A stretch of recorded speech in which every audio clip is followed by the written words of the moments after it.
عزیزم، حالتون چطوره؟ ایشالله که مثل همیشه خوب و خوش باشین و هر جا که هستین سلامت باشین و حال دلتون خوب باشه. قبل از هر چیزی همین اول کاری میخوام به خاطر همه انرژیای خوبتون، همه حمایتاتون ازتون تشکر کنم و مرسی که همراه من و کانالم هستین. همه تلاشم هم میکنم ویدیوهای درست کنم که از دیدنش لذت ببرین. خلاصه که خیلی دمتون گرم.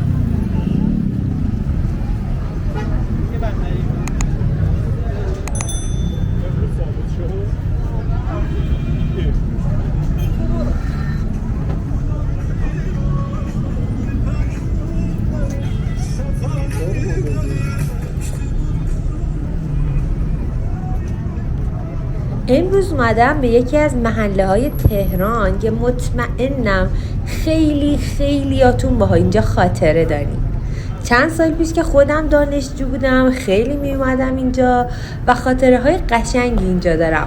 بوی کتاب نو، ذوق خرید کتاب و لوازم تحریر دانشجویی، بوی فلافلای تازه و گذروندن تایمای خوبی که با همکلاسی‌ها داشتیم خاطراتیه که هیچ وقت فراموش نمیشه و من فکر میکنم دوران دانشجویی بهترین دوران زندگی هر آدمیه.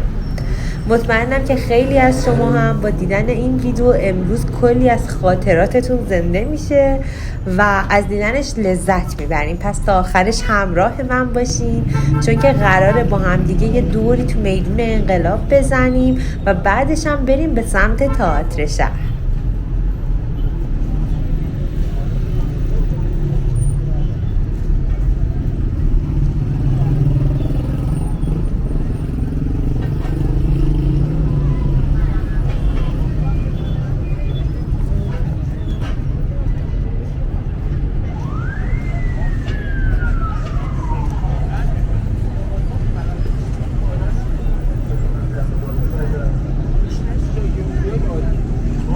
راستی اتفاقی چند تا کتابم قیمت گرفتم که دیدم چقدر قیمت ها نسبت به سالهای قبل تغییر کرده و گرونتر شده و واقعا الان دانشجو بودنم برای خیلی سخت شده. خلاصه که امروز کنار این دانشجوها با هم قدم میزنیم. امیدوارم که شما هم از این ویدیو لذت ببرین و ببینید که چقدر تغییر کرده چون مطمئنم خیلی از مغازه های اینجا برای شما آشناه و ممنون میشم که مثل همیشه به هم انرژی بدین، از من کانالم حمایت کنین. اگه عضو کانالم نیستین چنلم رو سابسکرایب کنین، زنگوله کنارش هم فعال کنید که وقتی ویدیوی جدید میذارم ازش با خبر بشین و منتظر لایک ها و کامنت هاتون هم هستم که باعث دلگرمی برای ادامه این مسیر میشه برام.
براتون شنبه 1 اردیبهشت ماه ضبط کردم و ساعت حدود 5 بعد از ظهره. اگه هم که دوست دارید از کوچه پس کوچه های انقلاب براتون ویدیو بگیرم تو کامنت ها بهم بگیم، مثلا خیابون جمالزاده، کارگر و غیره. اگه محله ای هم براتون خاطر انگیزه حتما اسمشو تو کامنت ها برام بنویسید.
میدون انقلاب تقریبا تو مرکز تهرانه و خب یکی از شلوغ‌ترین و پر رفت آمدترین نقطه های تهرانه.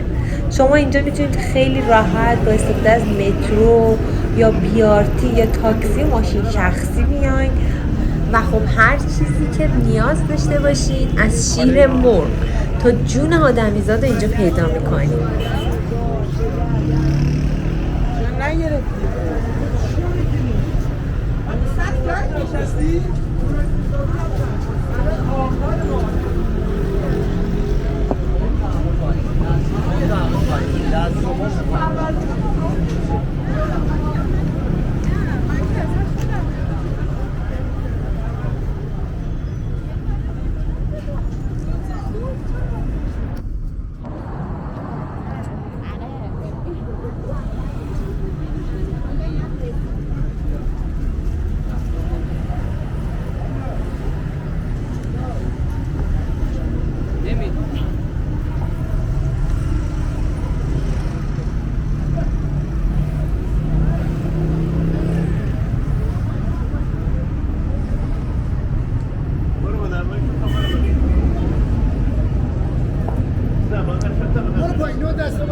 شاید براتون جالب باشه که بدونید میدون انقلاب تا قبل از انقلاب اسمش میدون 24 اسفند بود که 24 اسفند تاریخ تولد پهلوی اول بود که بعد از انقلاب اسمش تغییر کرد به میدون انقلاب.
دور تا دور میدون انواع رستورانا، فست فودا، کتاب فروشی ها، سینما، لوازم آرایشی بهداشتی فروشی و هر چیز دیگه‌ای که فکرشو کنید وجود داره.